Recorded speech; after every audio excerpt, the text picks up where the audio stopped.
السلام عليكم البنات، كي دايرين؟ لاباس عليكم؟ نتمنى تكونوا بخير وعلى خير وفي احسن الاحوال ان شاء الله. اليوم جيت لكم بتتمه الفيديو السابق وهو كيفاش نصيروا الليمون الحامض. كنقبطوا الليمون الحامض بعد ما كنكونوا قطعناه من الشجره، كنوضعوه في واحد الاناء مالي او مملوء بالماء وكنغسلوه هكا بين يدينا، ولا كنديروا شي شيته هكا كنحكوه بها لانه تيكون عالق به بزاف ديال الغبار وديال الاوساخ ديال يعني الشجره يعني الجو. دونك كنبقاو كنغسلوه حتى كله تقريبا، وكنوضعوه في واحد الاناء او في واحد الشبكه كي تستقطر. من بعد كنوضعوه على واحد ثوب ابيض حتى تينشف لينا مزيان، كنمسحوه اولا كنخليوه حتى تينشف بوحدو، وعاد كنشرعو في التقطيع ديالي.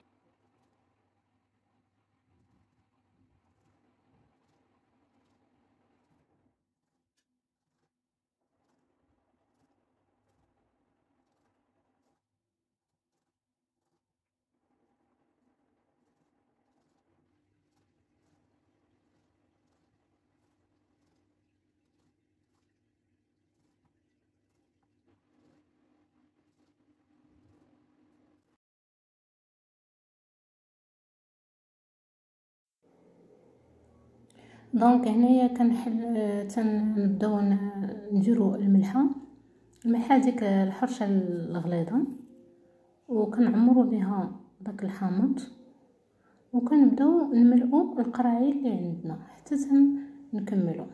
دونك غادي تبقاو معايا على هذا الشكل، او غادي تبقاو معايا حتى نسالي وغادي تشوفوا الشكل النهائي ديالو. دونك خصنا نملؤو بزاف او نعمرو مزيان داك الليمون الحامض، وكنكونوا ديجا درنا الملحه في واحد الاناء يكون كبير اللي يكفينا،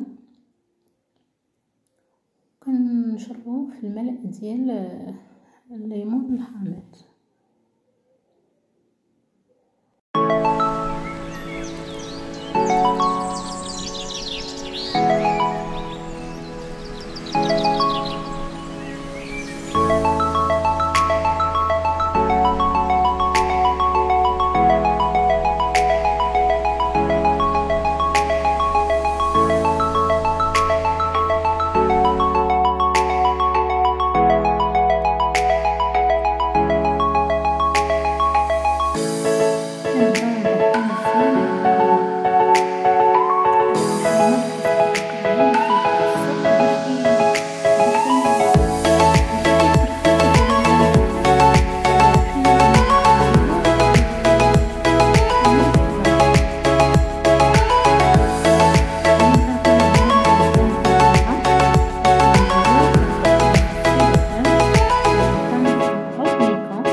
هكا تنكون كنكمل تقريبا كاع القراعي، وكنبقى هكا كنخلطهم، كنزمتهم مزيان وكنخليهم حتى تطيب مزيان.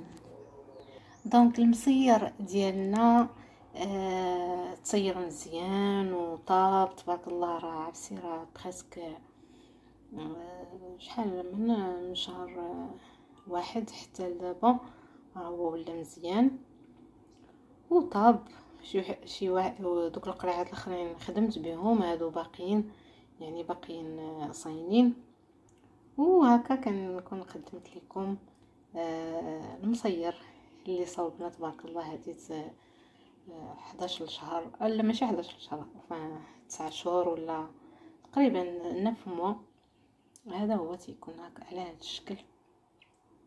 دونك نخلي لكم الراحه، والى فيديو قادم ان شاء الله. دائما ما تنساوش لايك واشتراك في القناه.